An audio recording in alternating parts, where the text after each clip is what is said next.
যিনি মুদারিব হবেন তিনি বললেন যে আমি যেহেতু শ্রম দেই তো মুদারাবার টাকা থেকে আমি বেতন নিব প্রতি মাসে। বেতন নিতে পারবে কিনা বলেন? পারবে না। কেন?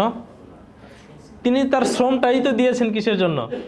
এক পক্ষের শ্রম আর এক পক্ষের সম্পদ, এর ভিত্তিতেই তো মূলত মুনাফাটা হবে এবং সেই মুনাফাটা বন্টন হবে।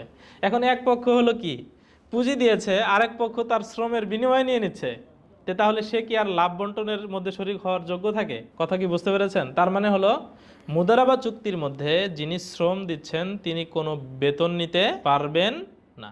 এখন কথা হলো তিনি যেই ব্যবসার জন্য দেওয়া হয়েছে সেই ব্যবসা একজনই শ্রমিক লাগে, দুইজন লাগে না। এরকম ব্যবসার জন্য কি দেওয়া হয়েছে? মুদারাবার পুঁজি দেওয়া হয়েছে। তিনি করছেন কি নিজে না করে আরেকজন শ্রমিক রাইখা তাকে দিয়ে করাইছেন এবং শ্রমিকের বেতন দিয়েছেন ওই মুদারাবার ফান্ড থেকে, এরপরে লাভ হিসাব করেছেন। বলেন হবে এটা? না। কেন হবে না? ওই নিজে না করে আরেকজনকে দিয়ে করিয়েছে এবং তাকে মানে মুদারাবা থেকে মজুরি দিয়েছে। তো কি হলো? আগেরটাই হলো, নিজে না করে আরেকজনকে দিয়ে করিয়েছে। এখন যদি ব্যবসা বড় হয় তখন মাসালা ভিন্ন।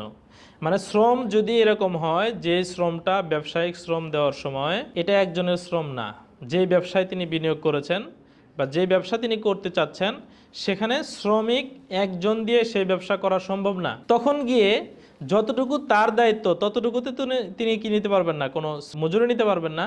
বাকি যাদেরকে শ্রমিক রাখা হবে তাদেরকে সেখান থেকে মুদারাবার টাকা থেকে কি দেওয়া যাবে? বেতন দেওয়া যাবে। অর্থাৎ একজন ব্যক্তি যিনি তার যেই শ্রমের মূল্য ওই শ্রমের মূল্য তিনি নিতে পারবেন না, অতিরিক্ত যদি ব্যবসার প্রয়োজনে শ্রমিক লাগে তাদের মূল্য দিতে পারবেন। এরপরে প্রফিট হিসাব হবে, এগুলো মানে খরচের অন্তর্ভুক্ত ধরা হবে।